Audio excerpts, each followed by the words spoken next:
later, and I will let one of my colleagues introduce him to you. Cummins is a U.S. headquartered global power leader that is over 100 years old.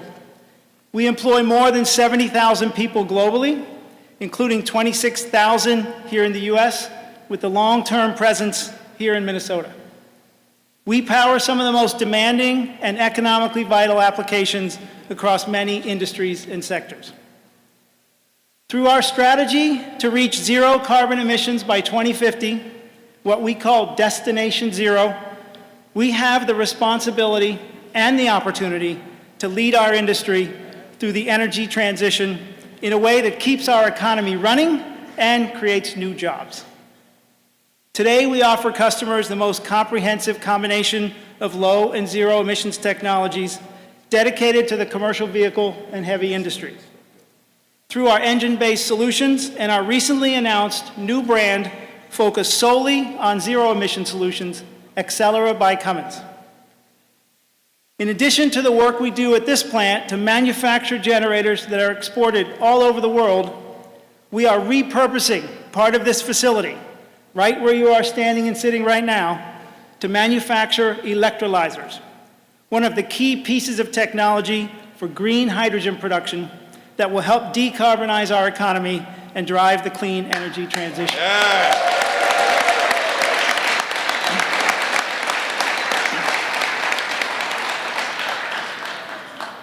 Our success in this transition is incumbent on the partnership between private and public sectors that we are here to recognize today.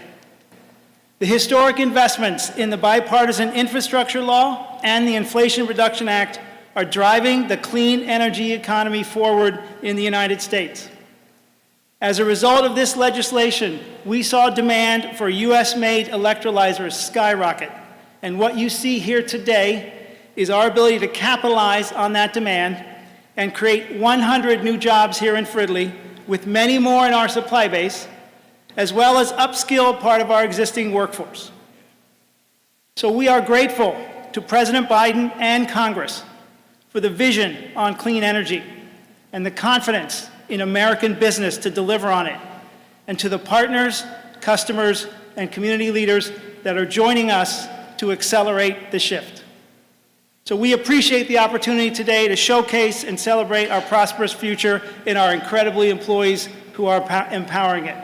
Thank you very much.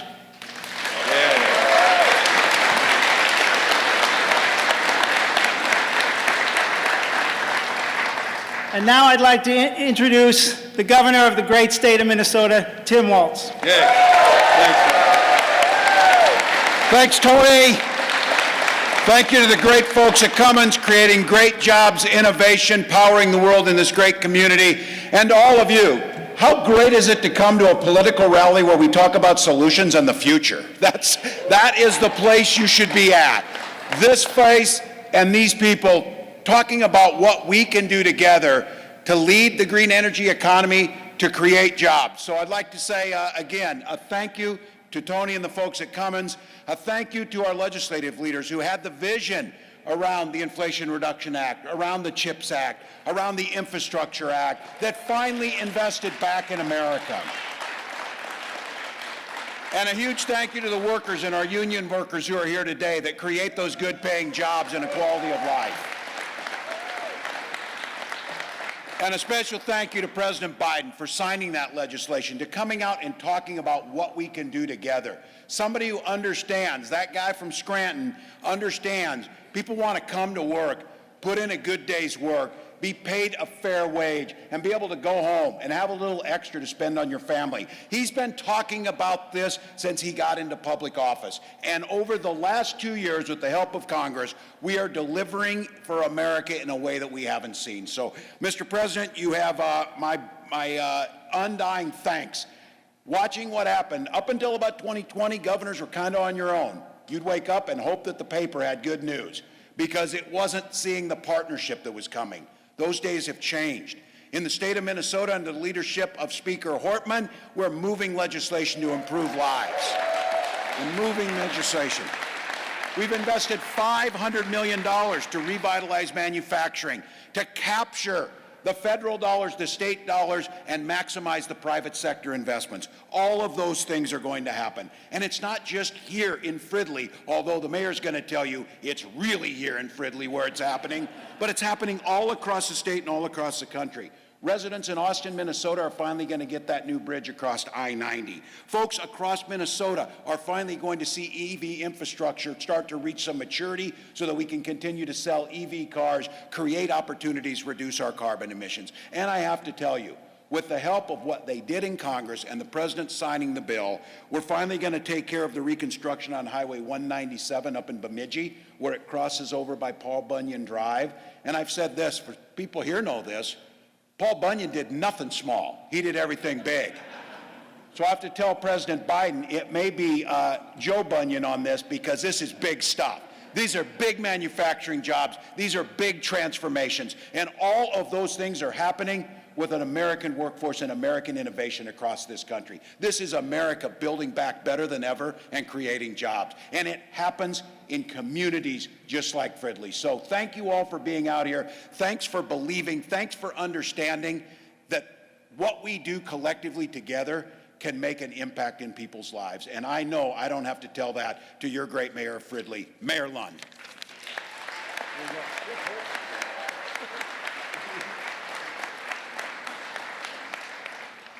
I may be a bit biased because you're in my city. Yeah.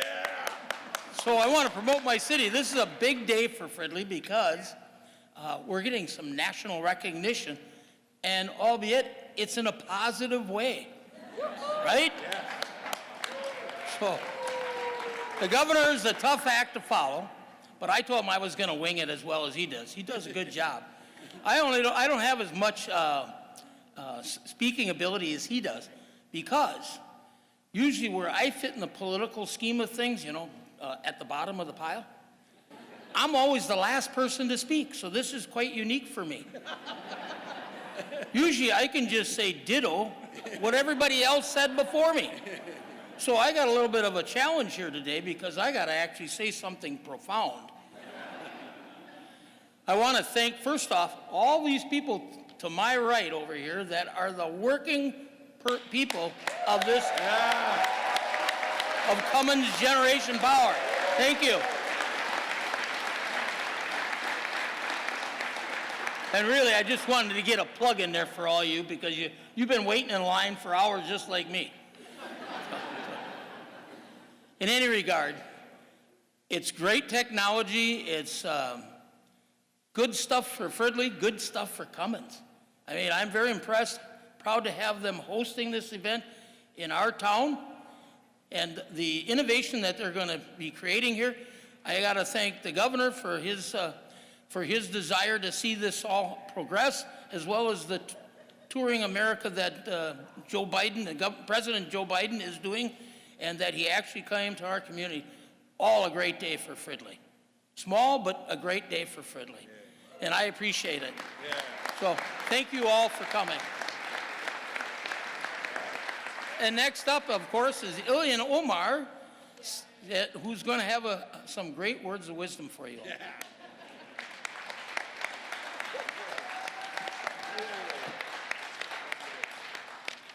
It turns out there's a reason we should always wear our heels. Well, good afternoon to you all here at Cummins, to Tony and the management, to the incredible staff. It's great to be back here visiting again. It's great to be here with the mayor. I did not know our mayor was so comical. I think we should do a competition with all the mayors in Minnesota's 5th Congressional District. Hands down, hands down. And it's just an honor to also be here with our governor, celebrating the incredible work and the ways in which he's partnered with us on a federal level. And it's always an honor to be here with our senior Senator Amy Klobuchar and junior Senator Tina Smith. And it is an honor to have the ability to welcome President Biden to Minnesota's 5th Congressional District today. We are proud to be part of your Investing in America tour to highlight the investments your administration is making to address the climate crisis and everything that we are doing here in Minnesota as well. As you've probably learned by now, Mr. President, here in Minnesota's 5th, the weather might be cold, but the people have warm hearts. For those of you who didn't know, this Cummins factory right here in Fridley is the first electrolyzer manufacturing facility in the United States. Yeah.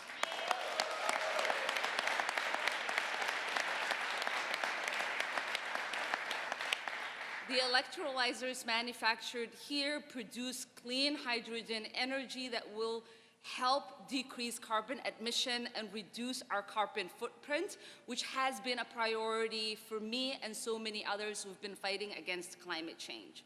Cummins now employs a diverse staff of over 1,000 people here in Minnesota's 5th Congressional District, and the Cummins Advocating for Racial Equity program helps support Black-owned businesses and mobilize mobile grocery markets throughout Minnesota's 5th Congressional District.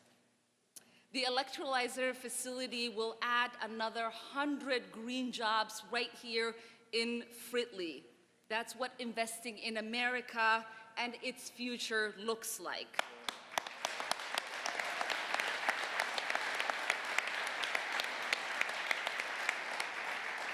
The success of the green energy revolution here in the 5th and across the country is large part thanks to the leadership of President Biden and the Democrats in Congress, who made the most significant investment in clean energy and climate change in our nation's history last Congress. Across my district, we have helped establish a new era of American innovation and ingenuity to create good-paying jobs and confront the existential threat of the climate change. Since President Biden took office, we have been able to add 185,000 jobs across Minnesota. 120,000 new businesses have also been created, and the President's efforts have spurred over $2 billion in private investments. Yeah.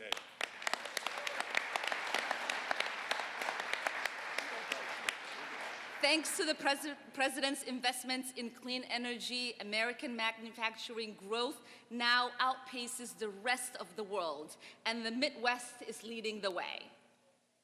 If we're going to truly address the climate crisis, it's going to take bold action, bold investments in clean energy future. And that is what we are doing right here in Minnesota. I want to thank the President again for his partnership, for his leadership, and for his dedication.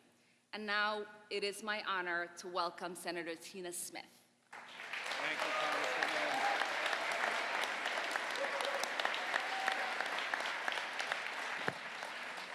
Good afternoon. I want to thank President Biden for being with us here today. I want to thank all of my esteemed colleagues standing behind me, and I want to thank all of you as we are here today to celebrate the Inflation Reduction Act, which is the most significant climate legislation ever to have passed the United States Congress and be signed into law. Thanks to President Biden's leadership and vision and the determination and commitment of Democrats in Congress, the Inflation Reduction Act is going to lower energy costs for Americans, it's going to improve air quality and our health, and it's going to make the most dramatic reduction in carbon pollution that we have ever seen in our history. And, just as important, we will be accomplishing this by building the clean energy supply chain and manufacturing chain here in the United States and right here in Minnesota and in Fridley, Minnesota.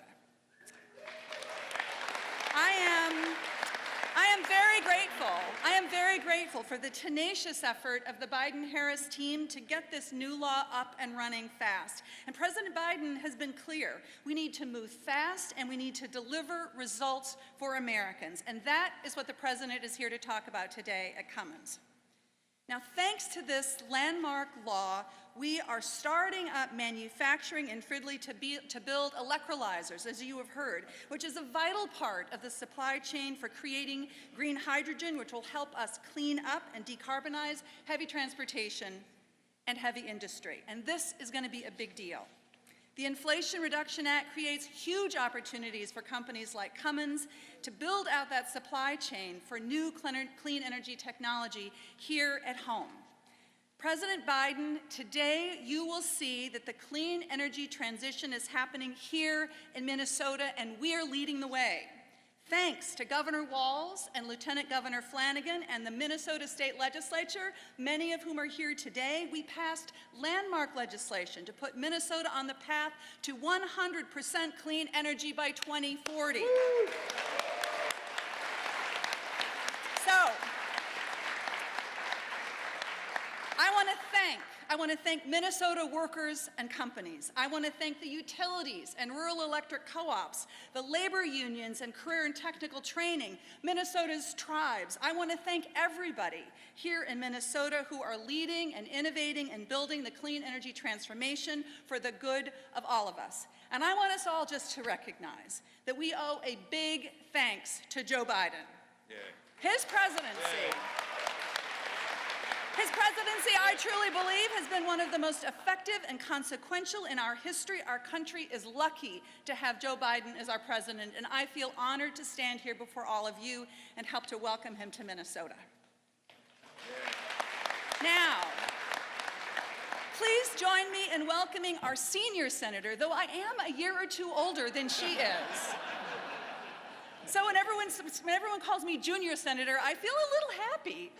Please join me in welcoming our amazing senior senator, Senator Amy Klobuchar.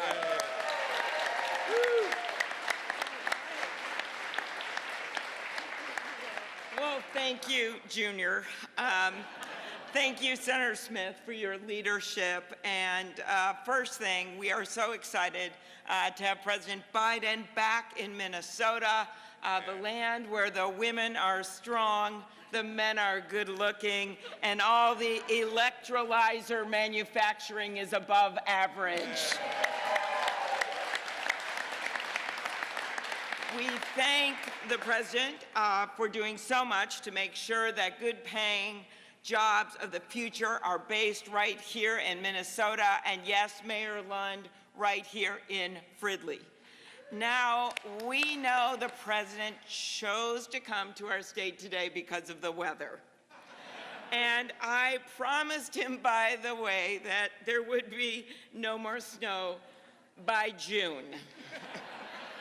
But it is wonderful to be here with the governor, with my good friend, Congresswoman Craig, by the way, is here, Angie Craig, as well as Tina Ilhan, and we also, of course, Betty McCollum is a member of our delegation.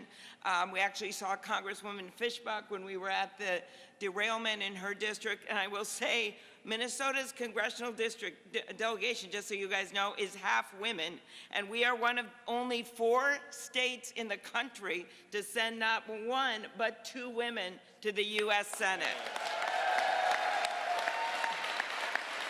But we are most proud today of the Cummins workers. Incredible. Every one of you that I see you, but I see your family standing with you, your moms and your dads and your brothers and your sisters and your kids, because they are so proud of you and what you're doing today. Over the last century, this company has become a global energy leader known for providing powerful, reliable engines for our nation's military. And for the last 60 years, those generators have been built right here in Fridley. But like any good business, this business does not rest on its laurels. Its leaders understand that innovation will make them the powerhouse of tomorrow.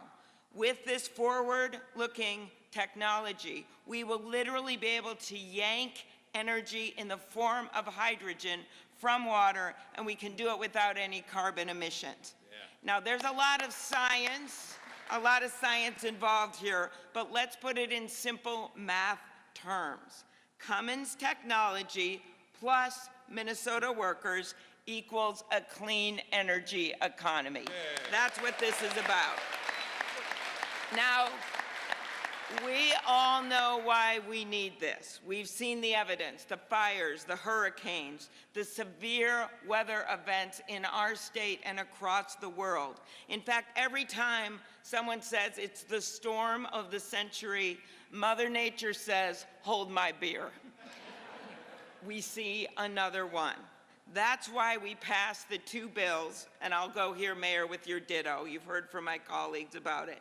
But these bills were initiated in the Senate, the bipartisan infrastructure bill, work of a lot of Democrats and Republicans together in the president's leadership, as well as the Inflation Reduction Act. Those bills set our country in a new direction in two major ways.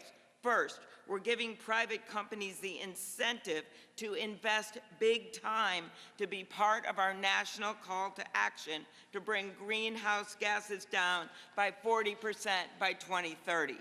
Second, we're going to make it in America with American workers. That means American manufacturing. It means 100 new jobs here in Fridley, engineers, plant workers, technicians. It means teaching new skills and bringing people up in the workforce. And it's not just 4 years degree or beyond. Some of those jobs are like that. But it's also apprenticeships and 1- and 2-year degrees. And as I've said over and over, we're not going to have a shortage of sports marketing degrees in this country. Sorry for whoever has one. We are going to have a shortage of technicians. We're going to have a shortage of engineers. We're going to have a shortage of electricians and nurses and health aides. Those jobs require good 1- and 2-year degrees and apprenticeships. And that's why I'm leading the bipartisan bill on apprenticeships and why I think we should make those 1- and 2-year degrees affordable and, yes, free. Mr. President, Minnesota thinks big. We are a state of endless optimism on a frozen tundra that has created one of the most forward-looking economies in the world. First-rate medicine and medical technology, 16 Fortune 500 companies, innovative retail, solid financial companies, great ideas from the pacemaker to the Post-it note. And you know the chip, the semiconductor chip that the president held up when he announced the great bill that we did on semiconductors, guess where it was made? It was a Skywater chip from Bloomington, Minnesota. This is our state. We are a state that makes stuff, that invents things, and that exports to the world. So the president could not have picked a better place to come today than Minnesota and Fridley, Minnesota, and the workers of Cummins. Thank you. Yeah. Perfect.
Ladies and gentlemen, please welcome Cummins Training Coordinator for Operations, Brandon Moore.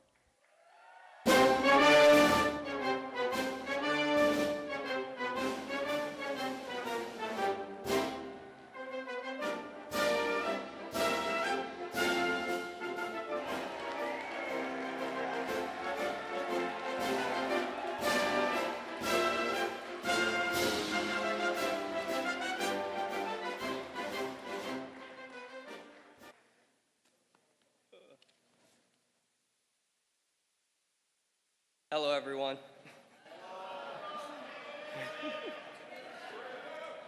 I'm Brandon Moore. I was born and raised in Minneapolis. Yes.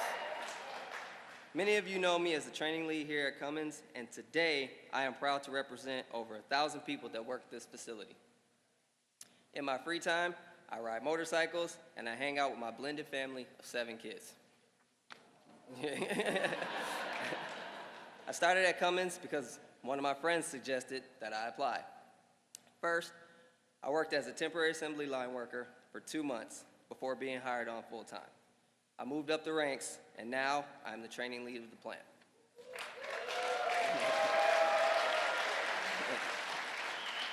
This means I train all the new hires who will be working on the shop floor on how to assemble, test, and package generators to be shipped across America and across the world, and that matters. Because at Cummins, we manufacture generators that power everything from recreational vehicles to generators that power data centers and hospitals in case of power outages. We are now building a new production line for electrolyzers that will use clean energy to power buses, trains, and so much more. I love working here, and I love being a part of an innovative company and a diverse team that builds things that have an impact on people's lives.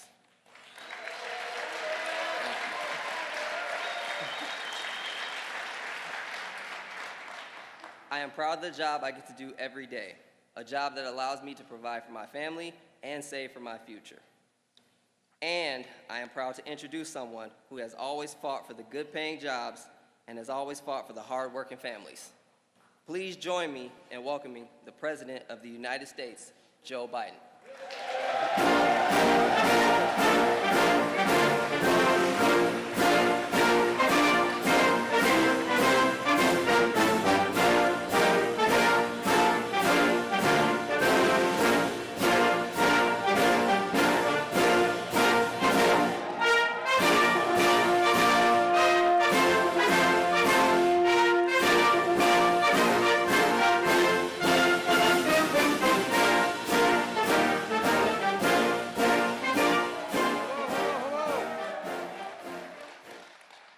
Please have a seat if you have one. As the governor's heard me say before, when I first became president, I was at a major event, and I said, everybody have a seat. And the press wrote, he's just so dumb, he didn't even know there were no seats. Anyway, I'm glad you have seats to sit in because you've been standing a long time. Folks, I want to thank Brandon for that introduction. And Mayor Scott Lund, thank you for the passport into the city. I promise I'll not abuse it. And the mayors of the Twin Cities are here as well. Jacob Fry from Minneapolis, where are you, Jacob? He was here. I guess he knew I was going to speak. And Melvin Carter, St. Paul. Look, thank you for joining us. And Governor Walsh, you and I have been working together for a while, man. You're the champion for Minnesota. You really are. Thank you for being here today.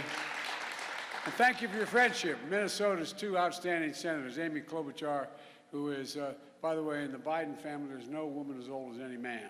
So I think I know she has to be 30 to be a senator, but an incredible partner to me and who successfully helped lead the fight to lower the price of prescription drugs, which is a gigantic accomplishment. Together with Tina Smith, your other great senator. They work every day to reduce the cost to American families, safeguard basic rights, and bring manufacturing jobs back to Minnesota. You know, Congresswoman Omar, I want to thank you for being here. You never stop working to level the playing field for everybody. You make sure no child goes hungry.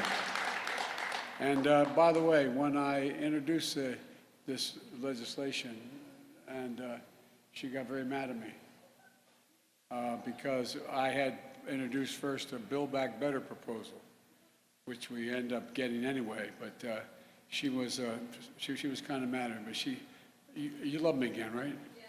All right. Okay. Well, that's with her husband sitting next to her too. Angie, where's Angie? There you are.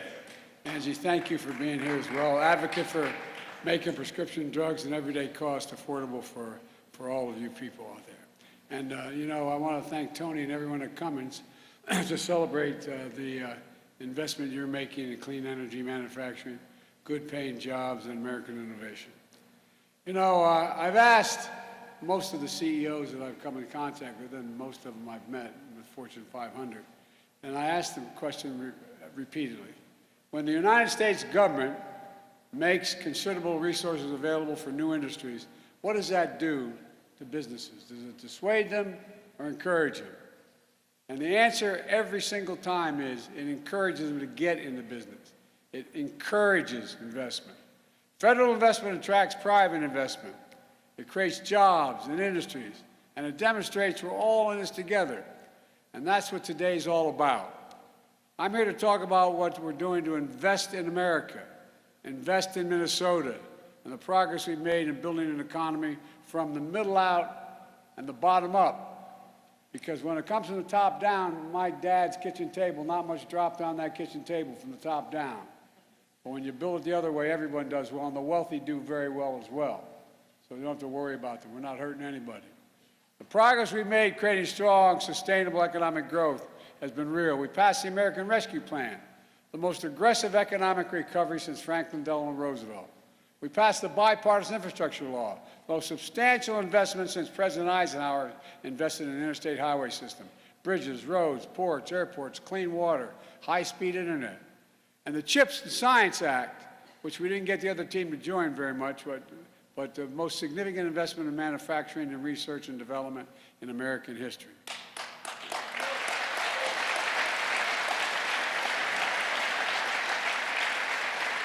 And the Inflation Reduction Act, the most transformative investment in climate ever. And by the way, not just ever here, ever anywhere in the entire world. The entire world. Put all together, the plan is to invest in America in a literal sense, not overseas, in America. Invest in ourselves, and it's working. Here's what it looks like across the country.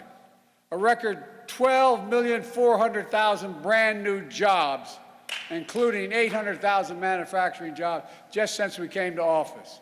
That's more jobs in 2 years. That's more jobs in 2 years than any president's created in 4 years. And it's because of this group sitting right in front of you just heard from. It means we're recovering every single lost job in the pandemic and created 3 million more. Instead of exporting jobs to get cheaper labor costs, that's what we did for decades. We used to lead the world, by the way, in investments. But what we started to do, we started exporting jobs and importing product, generating deficits. Now we're creating American jobs and exporting American products and growing our economy. Since I took office, we've attracted commitments from more than $435 billion in private investment in less than 2 years. And American manufacturing, American energy, look, and we've announced over 23,000 infrastructure, construction jobs, projects, in over 4,500 cities and towns all across America. Groundbreakings for new roads and bridges and airports, projects to deliver clean water, high-speed internet to homes and schools. And we're going to clean your Great Lakes while we're at it, by the way. Plus, my economic plan is building more clean energy future made in America. Not in America, made in America. For example, we're building a network of 500,000 electric vehicle stations by the IBEW all across America. Right here in Minnesota, when you're driving across I-94, or taking I-35 through the Twin Cities, charging stations will be easy to find, as easy as it is to find a gas station today. Folks, we're providing incentives for companies like Cummins to manufacture clean energy technology right here in Minnesota. For over a century, Cummins has built diesel engines and heavy-duty trucks and power generators. For over half of all medium and heavy-duty trucks on the road today have Cummins engines. Well, today you made generators for the Department of Defense for decades, as I walked through and saw them. World War II, 50% of all the diesel and gas generators used by the Allies in the war came from Cummins. When Cummins first manufactured hydrogen electrolyzers, they had to make them overseas. These are the machines that make clean hydrogen, a renewable energy used to power our economy, from clean cars to trucks to steel to cement manufacturing. But now, thanks to the Inflation Reduction Act, with the tax credits for renewable energy, Cummins is going to manufacture these electrolyzers here in America for the first time.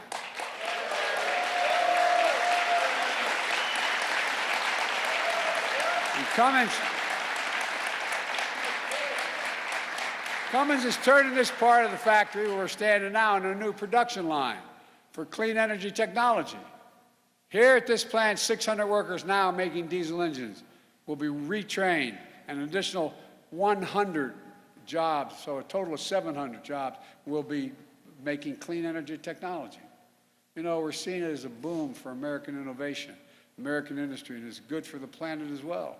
Already, Cummins has signed contracts for clean hydrogen for producers and utilities in New York, Florida, and Washington State.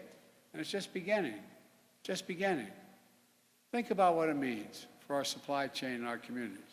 Before the pandemic, the supply chain wasn't something most Americans spent much time thinking about. But today, after delays for parts and products, everyone knows why supply chains are so important. Instead of relying on equipment made overseas in places like China, and supply chains will be again made in America. They'll begin in America, Cummins will build the technology that produces clean hydrogen. Companies and utilities across the country will use those products to make clean hydrogen. And trucks made in America with zero-emission engines will be powered by clean hydrogen. And by the way, that includes Cummins, which just today announced that it will invest over $1 billion at a plant in New York, in Indiana, and North Carolina to produce low-carbon, zero-emission engines for trucks.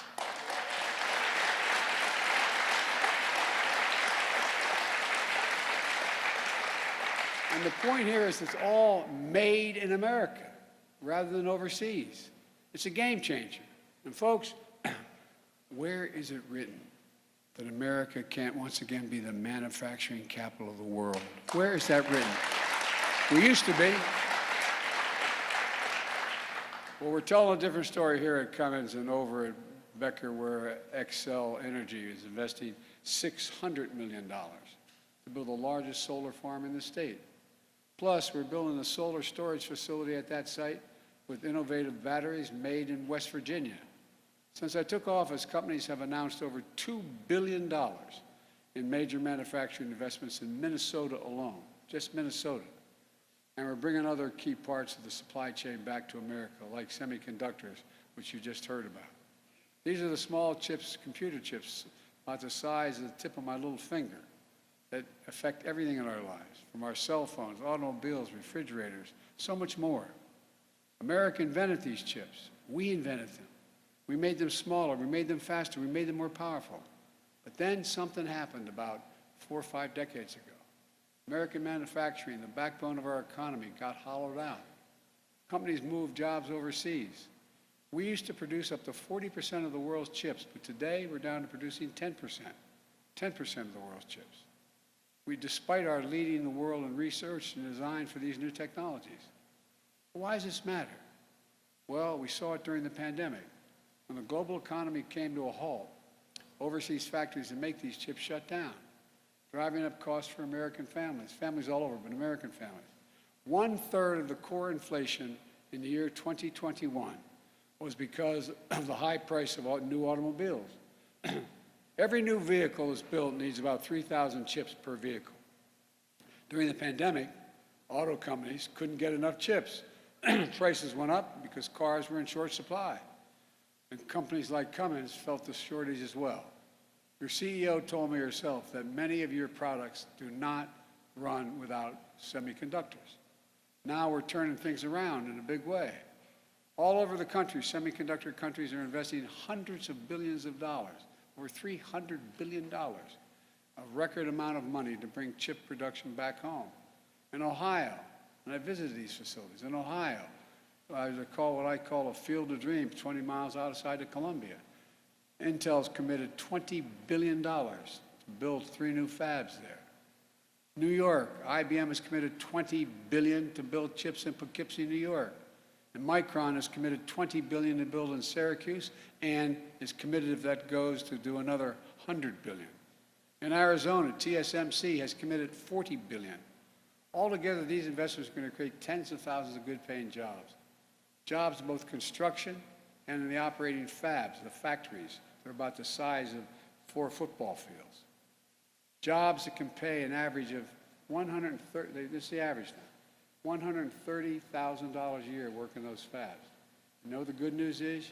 You don't need a college degree. You don't need a college degree. It matters. Here in Minnesota, Governor Walz and members of his legislature are working to invest $500 million in matching funds for semiconductors and biomanufacturing to go along with our federal investment. Plus, your governor signed a historic law to deliver 100% carbon pollution-free electricity across the state, as one of the senators mentioned, across Minnesota by 2040. By 2040.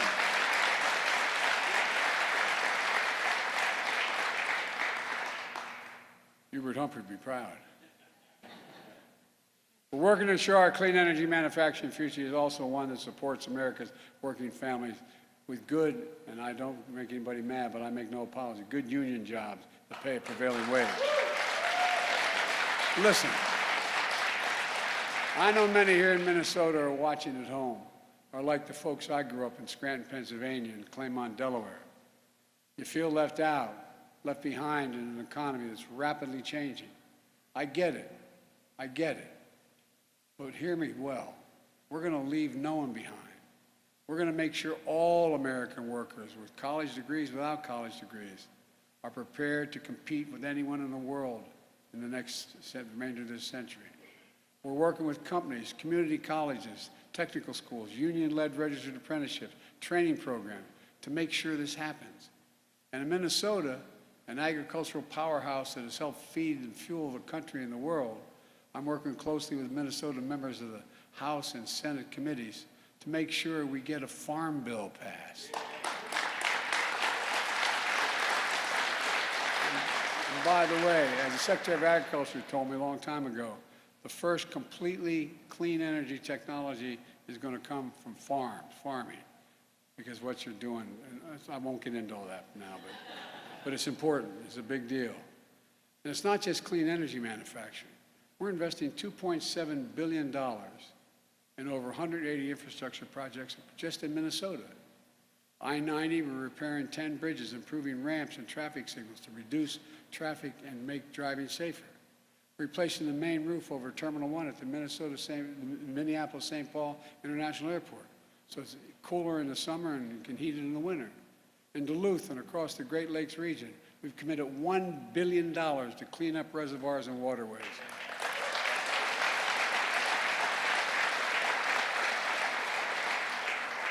And already nearly 200,000 Minnesota families now have affordable high-speed internet they didn't have 2 years ago because of the infrastructure law. And these investments mean, by the way, you moms and dads who didn't have that internet available to you, next time your kid has to do homework online, you don't have to pull up in front of a McDonald's and work off their power. I'm not joking. All these investments mean that now if you grow up in Minnesota, or you go to a school in Minnesota, you can stay in Minnesota. The Midwest is coming back screaming. Good jobs. You can raise a family on it. You don't have to hear your son or daughter say, "Mom, I love it here, but there's no work for me. I got to leave." None of this is happening by accident. It's not just happening in Minnesota. It's all part of my agenda to invest in America, American jobs, American innovation, pride in our country. The word my dad most often used is every worker deserves to be treated with dignity, and their families looking for that as well. Folks, and by the way, we can afford everything I just explained and reduce the deficit by asking, by the way, we have about 1,000 billionaires now in America. You know the average tax rate they pay in taxes? 3%, T-H-R-E-E. You know what paid for all this? You've heard me talk a lot about the fact that there were 55 Fortune 500 companies that made $40 billion, didn't pay a single penny in taxes. We did an awful thing. They're paying 15% now. But it paid for everything. Well, anybody who thinks the tax system is fair, raise your hand. All right. We found one millionaire right over there. She's not married. Propose to her quickly. Look, guys, the wealthiest America is the biggest corporation, and I come from the corporate capital of the world. Delaware has more corporations incorporated in the state than every other state in the United States of America combined. And I'm a Democrat, and I won 7 times for the Senate in that state. It's just paying your fair share and cutting the subsidies for specialists. Why are we subsidizing oil companies? Why are we anyway, under my plan, nobody earning, this was a commitment I made when I started, and I've kept it, and I'll keep it as long as I'm here. No one making less than $400,000 a year is going to pay 1 single penny extra in federal taxes, not one. And for example, because the law that I worked on for decades and got signed into law last year, with the help of your congressional delegation, took on Big Pharma.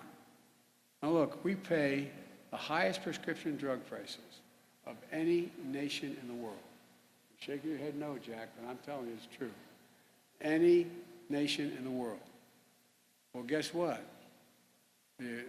Down over at the Veterans Department, they can negotiate the prices they're going to pay for the drugs that they're going to supply for our military in need, because it's a big market. Well, guess what? We've been trying for years and years to make sure that Medicare could negotiate with the drug companies. Well, Medicare finally has the power to negotiate lower drug prices. And with lower drug prices, you know what it's going to do? It's going to save the taxpayers $160 billion a year. Save them. You know why? How many of you know anyone who needs insulin because they have type 1? Well, you were paying, but it'd be $400 to $600 a year, a month for it, depending on where you're from. Now, because of these folks in front of me here, you don't have to pay more than $35.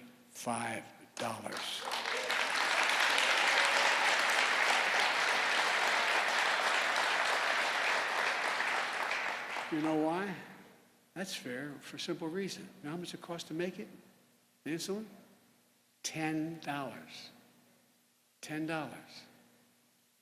Been around for 100 years, $10. By the way, there's a couple other provisions there. If your mom or dad, God bless them, are on expensive prescription drugs, and God forbid they get cancer, well, they can pay as much as $14,000 a year for the cancer drugs they need. Not anymore. Beginning in 2025, guess what? All your drugs, you can never have to pay more than $2,000 a year, no matter how much it costs, if you're on Medicare.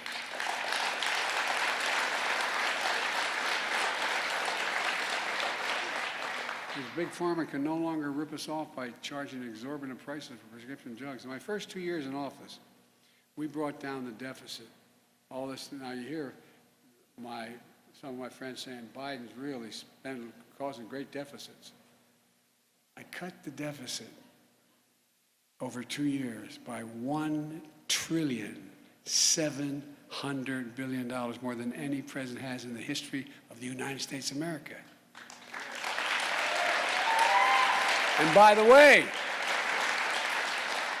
the last guy who had this job, he increased it by $2 trillion, the deficit.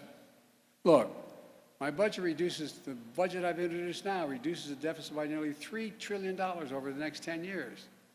But folks, unfortunately, this is not your father's Republican Party. I have gotten, no reason why you should know anything about me, but I've gotten on well with my Republican colleagues over the years, for real. Good relationships. But this ain't your father's Republican Party. This is what I call the mega Republicans. The MAGA Republicans in Congress threaten to undo all this progress. They're putting our economy in jeopardy by threatening to refuse to pay America's bills that took 200 years to accumulate now, by the way. Not this year's, last year's, 200 years. They said they're not going to pay the bill, which would, for the first time, America would default on its debt, which would throw us not only in recession, but would be a disaster for the economy internationally. They want to cut taxes, cut more taxes for the very large corporations. They want the power we just gave to Medicare to negotiate lower drug prices. They call it a huge giveaway, and they want to eliminate it. They want to. I mean, you just turn on the television, you hear them talk. Well, turn on some channels like Fox, you'll hear them talk.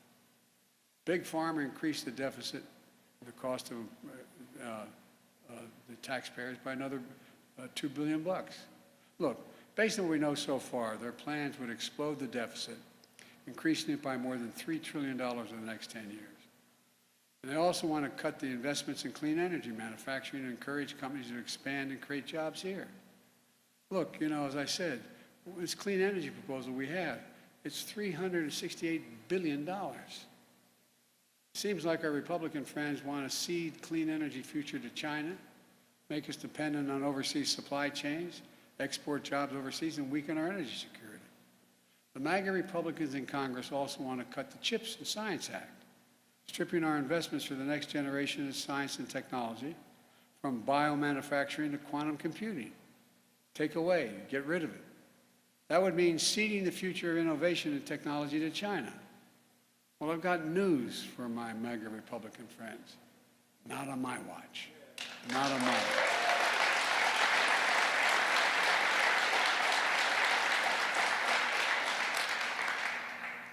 We're not going to let them undo the progress we've made. Look, let me close with this. I've been determined to make things in this country again, to build manufacturing capacity in America, to make sure we're never again in a position where as we were during the pandemic, we're relying on other countries to make things we need badly at home. Some folks didn't believe we could do that, but we made it. We made no bones about it. I've said for a long time, if we invest in America, we can change the country's future. We have the best scientists in the world. We have the best research universities in the world. We're the most productive workers in the world. When I asked the South Korean country why it was going to invest over $100 billion in the United States to move their semiconductor factories here, you know what they said? You have the best workers in the world and the safest country in the world. That's what the president of the outfit said. But too long we sat in our hands. How in God's name can we remain the most competitive nation in the world without investing in America? And 30 years ago, we invested 2% of our entire gross domestic product. That's everything we did. 2% of that we invested in research and development, pure research. By the time I came to office, that was down to 0.7%. We're going to turn that around. We're proving it's never been a good bet to bet against America. I've never been more optimistic. I mean this from the bottom of my heart. I've never been more optimistic about the future of our country. Just remember, it's just important to remember who we are. We're the United States of America. There is nothing beyond our capacity. I believe that with every fiber of my being. When we work together, there's nothing can stop us. And that's my intention. Work with whatever will help get this thing moving. God bless you all. May God protect our troops. Thank you.